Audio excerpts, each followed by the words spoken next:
Vous êtes des belles filles. Vous êtes des belles filles. Allez, belles filles.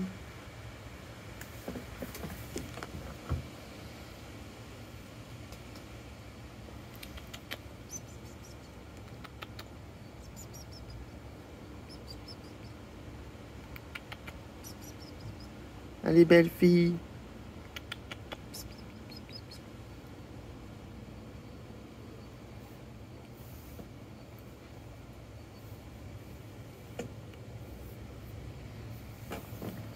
Bonjour les belles personnes, c'est Mélodie.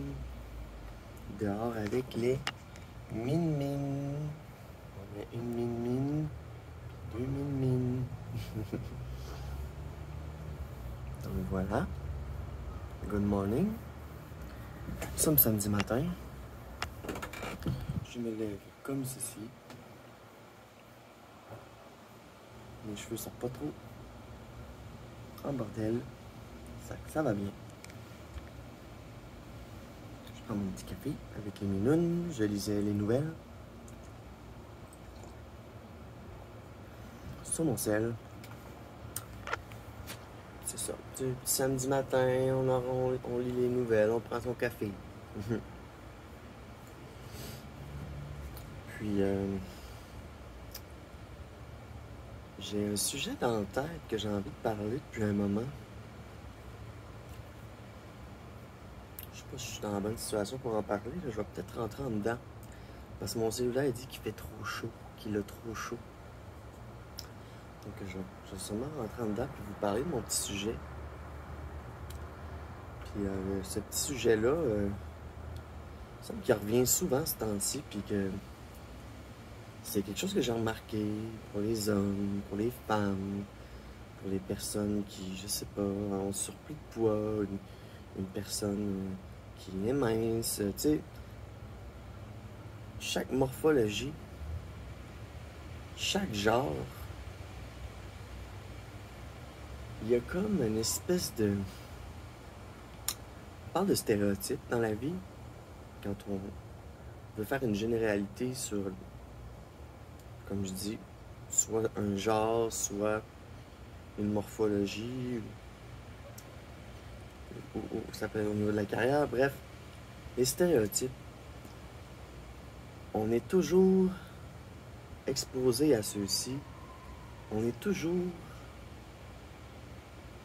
Tu sais, même moi, c'est que...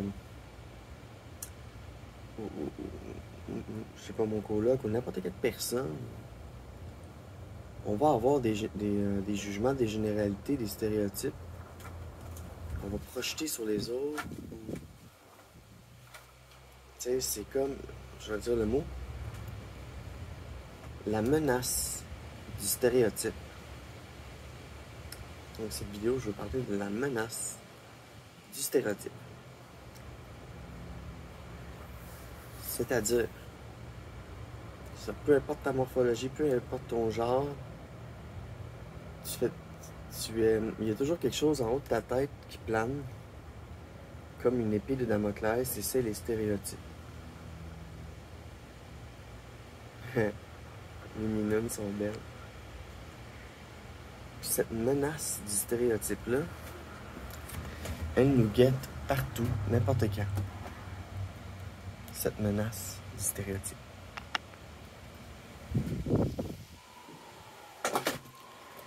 Je vais te donner un exemple.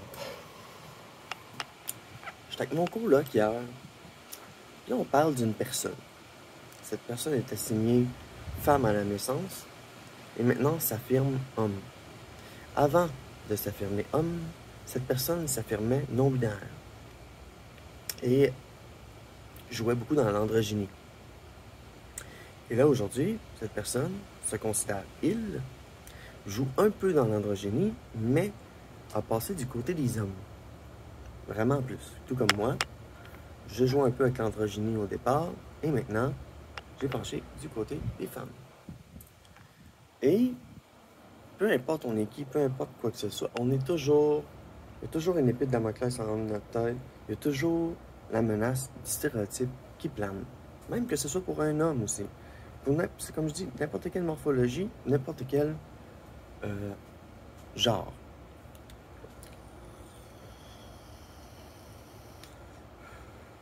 Et cette menace du stéréotype nous guette partout, en tout temps. Puis pour revenir à ma situation de cette personne assigned female at birth, qui maintenant s'affirme homme, ben mon collègue il a dit quelque chose. Il a dit cette personne va devoir se décider parce que si il veut s'affirmer homme, ben ça va lui prendre une barbe. J'ai dit pourquoi tu dis ça? Tu sais, dans le fond, j'ai dit il y a des hommes qui se font enlever la barbe. Il y a des femmes trans avec des barbes. Tu sais, il dit là, t'es comme en train. C'est pas méchant. Sauf que je dis là, t'es en train de faire un stéréotype. T'es en train de dire que cette personne qui microdose, mettons, des hormones masculines, cette personne va avoir une transformation, mais elle va être moins saillante qu'une personne qui se shoot la testo. Prend des petites pilules en microdosing, ça va. Mais cette personne-là, elle s'affirme, elle est heureuse, tout ça, puis je trouve ça bizarre parce que, tu sais, s'il veut vraiment s'affirmer homme, ben, il va falloir qu'il se fasse pousser la barbe. T'sais, puis là, je le regarde, je dis, ouais, mais ta chum de fille trans qui vient de Saguenay, elle a une barbe. Il dit, ah, mais ça, c'est pas grave, elle est féminine. Je dis, mais la personne que tu viens de parler, qui est masculin aussi. Fait que,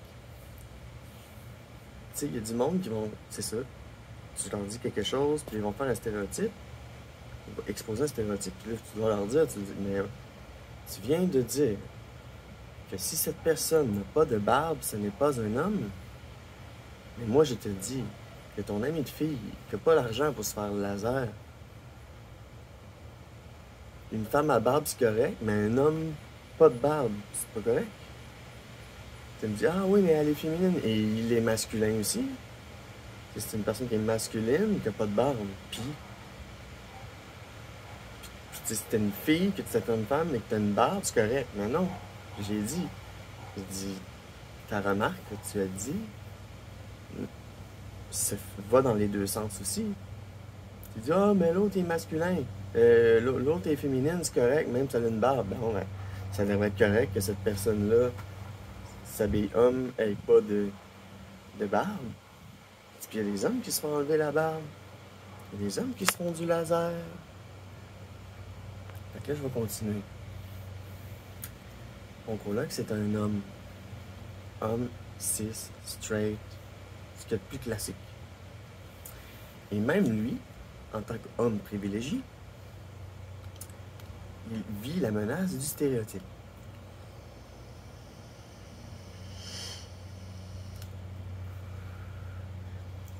Parce que, tu sais, l'homme doit être en contrôle de ses émotions, doit avoir une bonne carrière, doit avoir une bonne santé financière, il doit provide, il doit être manuel, il doit régler des problèmes, il doit... Mais il y a des hommes qui, dans le stéréotype masculin, ne fitent pas dedans, même s'ils sont physiquement hommes, ben, qui n'ont pas les traits ou les habitudes ou les... d'un homme. Dans le fond, tu peux être un homme, puis être comme j'appelle, un homme-garçon. Ça, c'est un homme qui ne prend pas ses responsabilités.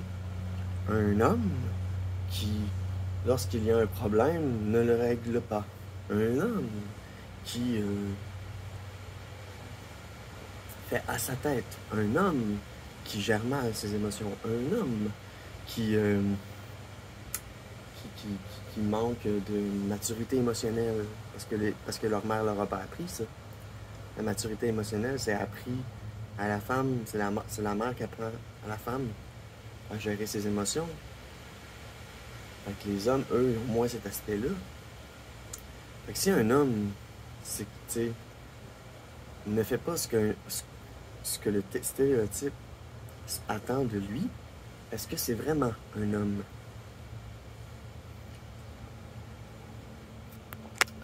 un homme, physiquement, mais ne pas avoir les attributs, ne pas cocher toutes les cases d'un homme. Tout comme une femme peut être une femme, mais ne pas cocher toutes les cases d'une femme. Donc, peu importe que tu sois homme, femme trans, homme trans, ambiguïel, whatsoever, ben, il y aura toujours la menace du stéréotype qui va planer en haut de notre tête. Puis ça, j'ai comme réalisé ça. J'ai eu plein de réalisations en fait dans ma vie. Puis c'est comme, pourquoi est-ce qu'on me juge selon des stéréotypes? Là, t'apprends ensuite que le monde juge selon des stéréotypes. C'est normal, supposément, en général. Donc, pour être une femme, il faut avoir des cheveux longs, il faut avoir des seins, il faut avoir des hanches, you know the drill. Puis si tu n'as pas ça, ben tu n'es pas une femme. Tu sais, une femme peut décider d'avoir des cheveux courts, une poitrine moins une grosse poitrine, moins de hanches, ça arrive. Fait que tu sais, peu importe qui t'es, peu importe ta morphologie, peu importe quoi que ce soit, il y a toujours une épée en haut de notre tête, une épée de Damoclès qui peut nous tomber dessus. C'est la menace du stéréotype. J'ai comme réalisé ça, que peu importe ce que t'es, tu vas toujours te faire juger selon ces stéréotypes-là. Puis je peux donner un exemple. Un autre exemple concernant la morphologie. Je vais donner des exemples concernant le genre, je vais donner un exemple concernant la morphologie. Mettons que tu es un homme ou une femme qui fait de l'embonpoint. OK? Ben, un homme qui fait de l'embonpoint va être plus jugé qu'une femme qui fait de l'embonpoint. Parce qu'une femme, c'est normal qu'elle ait des formes. Tandis qu'un homme, c'est pas normal qu'il ait des formes. OK? Normal. Qu'est-ce qui est normal? Donc, une femme, si elle prend moins soin d'elle, mais elle est quand même belle, elle a quand même des belles formes. Tu sais, il y a des femmes aussi que leur morphologie s'est faite pour qu'ils soient un petit peu plus grassettes. Puis c'est bien correct comme ça. Fait que tu sais, si mettons t'es un homme gras, tu manges de la junk, tu prends pas soin de toi, t'as une petite dose d'Hélène, puis t'es tout le temps assis, à gamer, tout, ben c'est sûr et certain que la menace du stéréotype va se pointer sur toi. Si t'es un homme, que tu fais de l'embonpoint, tu vas avoir les stéréotypes d'un homme. Ça veut dire qu'un homme, il faut qu'il soit handsome, un homme, il faut qu'il règle des choses, il faut qu'il soit en contrôle de ses émotions, il faut qu'il ait une carrière, il faut qu'il fasse de l'argent, parce qu'il est privilégié. Puis le second jugement qui va tourner sur la tête d'un homme, c'est s'il prend pas soin de son corps, ben là, l'image qu'il va projeter d'être une personne qui prend de l'embonpoint, qui fait de l'embonpoint, c'est qu'il ne prend pas soin de lui et qu'il est paresseux et lâche. Donc la menace du stéréotype, dans ce cas-ci, concernant la morphologie, c'est que si une personne ne prend pas soin d'elle et, mettons, porte des vêtements aussi qui ne... C'est pour ça que les vêtements, c'est important, c'est parce que si, mettons, tu prends de l'embonpoint, ben, il faut que tu t'achètes des nouveaux vêtements parce que il faut que tu fites dans ces nouveaux vêtements-là parce que sinon, ça va paraître serré, puis là, ça va montrer tes défauts plus davantage. Tu sais, si tu fais de l'embonpoint, achète-toi des vêtements un petit peu plus larges parce que tu vas pouvoir cacher certaines zones. Puis là, l'image, mettons, si c'est une personne qui fait de l'embonpoint, s'achète des beaux vêtements, ben, ça va être moins pire. Tu sais, c'est ce que tu projettes aussi. C'est vraiment ça. Fait que une personne qui fait de l'embonpoint va être considérée comme étant plus lâche.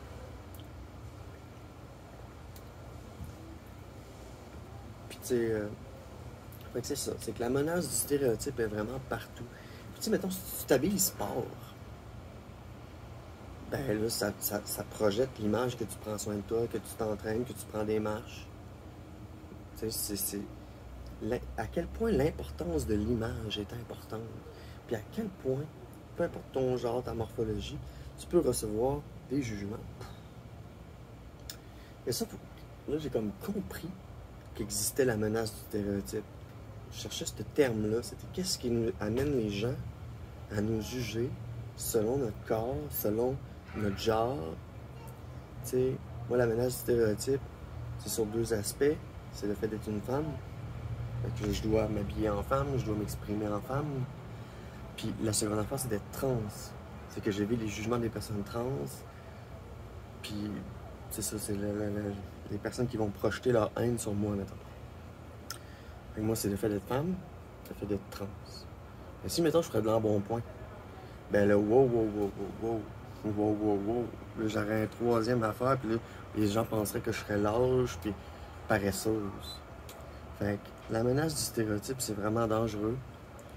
Puis elle nous attend partout. Les stéréotypes nous attendent partout. Ils sont partout.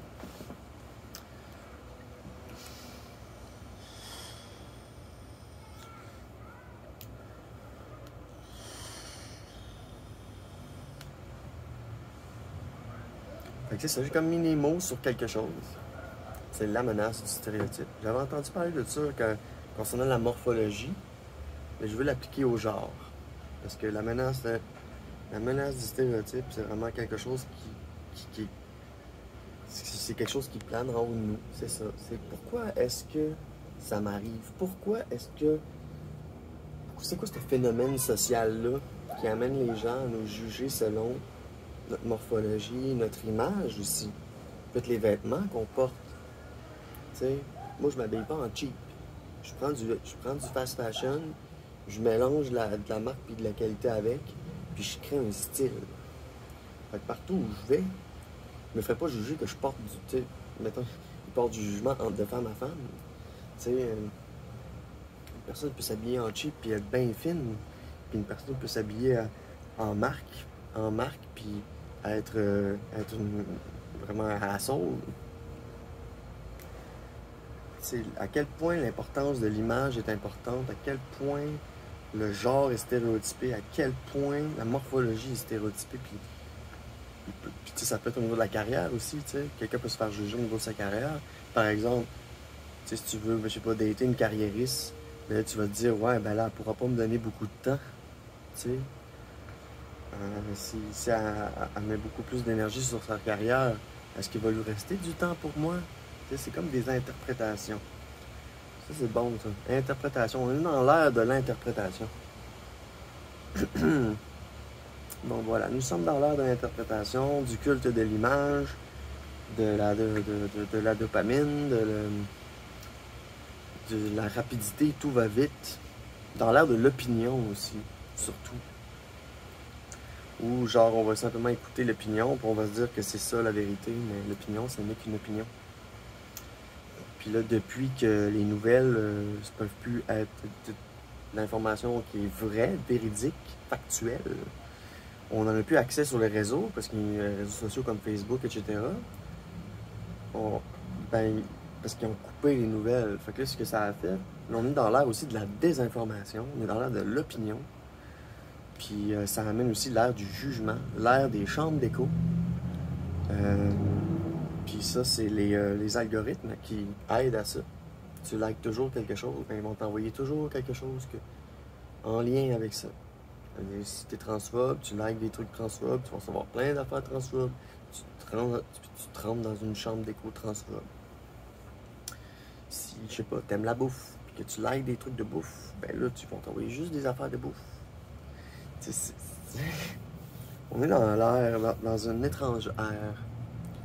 Puis, je suis contente, moi, d'avoir déconnecté des réseaux sociaux. Parce que ça me laisse de la place dans ma tête pour analyser les phénomènes, pour avoir du recul sur, je sais pas, mon identité. Puis vivre, puis bien, puis m'en foutre de toutes ces opinions-là.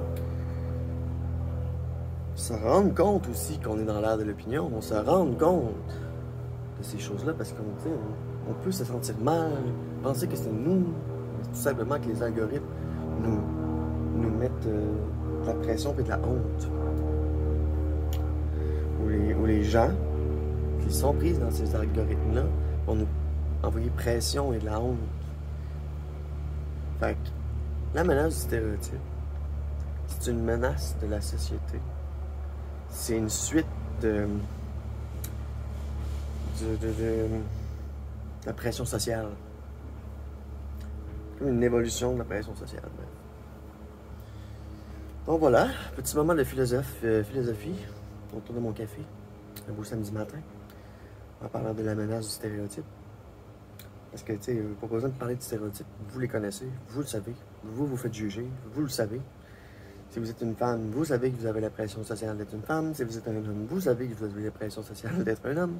Si vous faites de l'embonpoint, ou whatever votre situation, vous savez que vous pouvez avoir de la pression sociale. T'sais, si vous êtes carriériste, vous avez de la pression sociale à performer. On est toujours, il y a toujours un nuage, une épée de Damoclès qui plane en haut de notre tête, qui peut nous tomber sur la tête. Mais il faut comprendre que ces choses-là, c'est dans le cloud. Puis là, on est dans le présent. Donc voilà, petit jam de même, autour de la pression sociale, autour de la menace du stéréotype. Donc, partout où vous allez, à chaque coin de rue, vous ne pouvez pas, l'éviter. Donc, il faut apprendre à vivre avec et à s'en colisser. Donc voilà, petite philosophie du samedi matin autour de la menace. Stéréotype. Bonjour.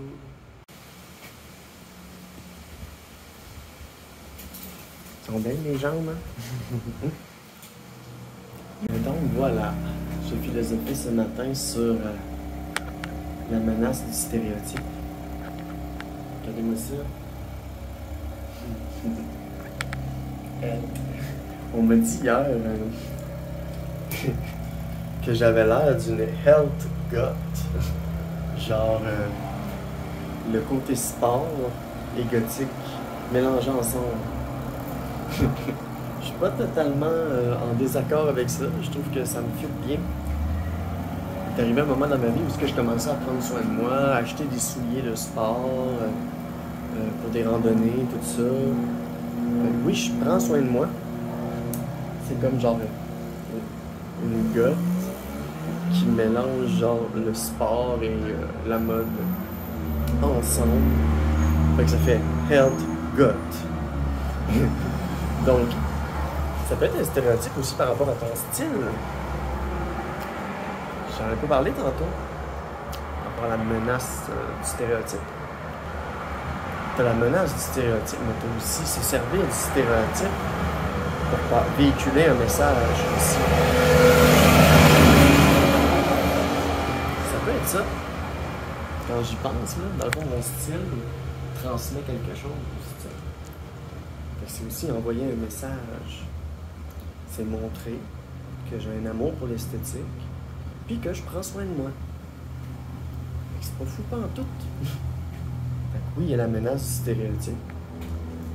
Fait que si on se dit, bon, peu importe ce que je vais faire, la menace du stéréotype plane sur ma terre. Alors je vais me servir du stéréotype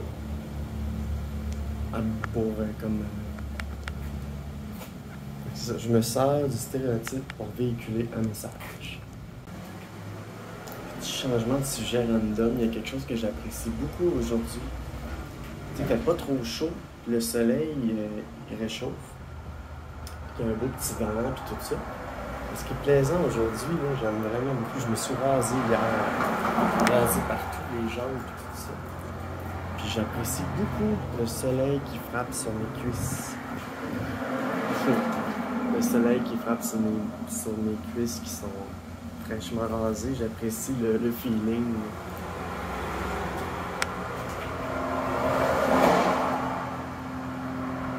Ouais, vraiment.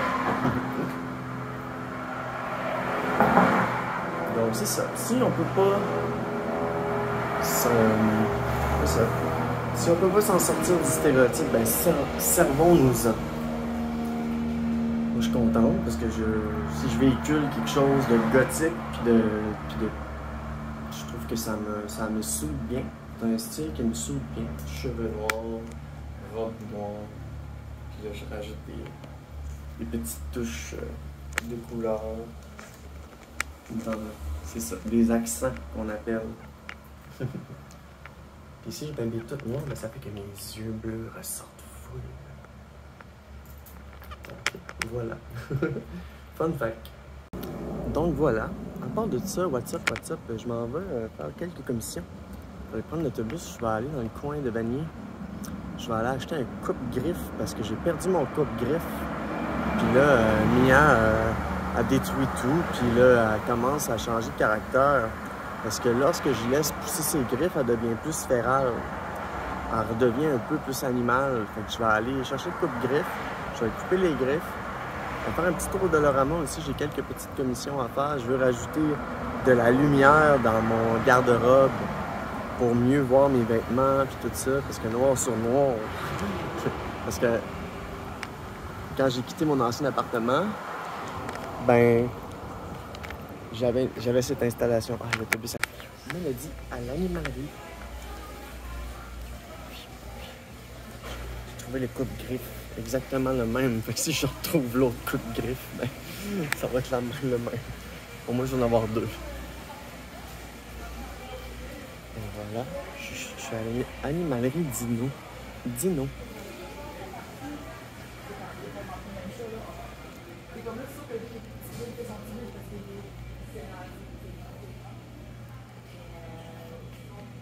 J'ai regardé le prix de l'ancienne bouffe familiale. Une grosse poche, c'est 63,99. La grosse poche, puis la petite poche. Poche. Indoor. Adulte. Donc, il n'y a pas de petites poches. Il n'y a pas de petites poches. Il y a juste des grosses poches. Puis à 63,99 la grosse poche. Ah, ok, oui, il y en a la petite poche. La petite poche, la grosse poche. Là, Mia a changé de bouffe. C'est plus de la Hills. Avant, c'était de la Hills, puis là, j'ai passé à Nutrience. Nutrience. Laquelle qu'elle prend, c'est celle-là. Ah, c'est pour les chats. Chaton en santé. C'est celle-là. Chat d'intérieur. 23,99. Elle est en spécial. Donc à 23,99. Puis la nutrience est en spécial.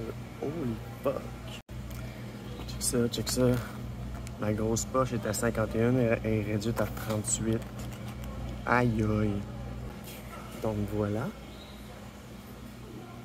Je vais regarder les prix un peu. Donc il va falloir venir acheter de la bouffe. Ouais. Mélodie à la luminerie. Oui. Les commissions sont finies.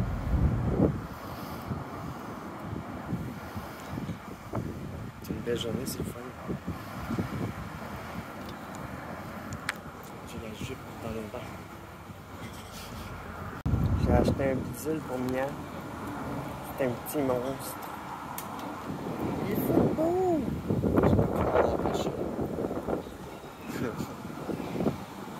Je garde tout le temps Mia. Je pense qu'elle va aimer.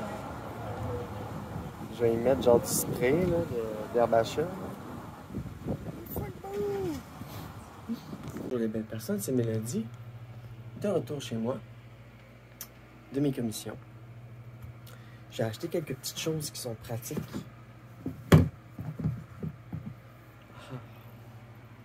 Parce que, tu sais, ma chambre est... je fais toujours un ménage au moins aux semaines, aux 2 semaines. Puis, mon tapis, je le fais... j'essaie 1 mois, pas dépasser 1 mois, parce que vu que je passe beaucoup de temps dans ma chambre, il y a beaucoup de graines qui se retrouvent à terre vu que je mange des chips. Donc voilà, je suis de retour. J'ai été acheter des petites bases aussi au Dollarama. Ça semble simple. Pourquoi est-ce que j'ai acheté ça? Je n'ai pas besoin que ce soit une grosse qualité. C'est parce que j'ai un rouleau de LED que je veux attacher dans mon garde-robe. Bien sûr. Pour pouvoir voir quelque chose, parce que noir sur noir, c'est difficile à voir des fois. Ça vient qu'une petite manette. Puis tout, puis tout. J'en ai déjà installé en dessous ici, regardez. C'est beau, hein? Ça fait quelqu'un t'enlève ça. C'est mauve. Fait que là, je veux que ça soit mauve aussi, dans le garde-robe. Fait que c'est ça. J'ai acheté quelques petites affaires. Puis, donc voilà, aujourd'hui, j'étais très féminine dans mon expression de genre. Donc, la menace du stéréotype était pas trop là, aujourd'hui. Vu que j'étais une femme, habillée en femme. Fait que dans ce temps-là, ça va bien. Mais c'est ça. Je vais installer mes cossins. Puis je vais aller dehors prendre une petite bière après avoir terminé mes accomplissements de la journée. So this was my outfit of the day. Ça, c'est vraiment cute là, avec mes petites touches avec mes petits accents de couleur là. Comme ça on peut être foncé, mais avec des couleurs. So this was my outfit of the day. Donc j'ai utilisé aujourd'hui le stéréotype féminin et c'est cela. C'est ça, faut s'en servir des stéréotypes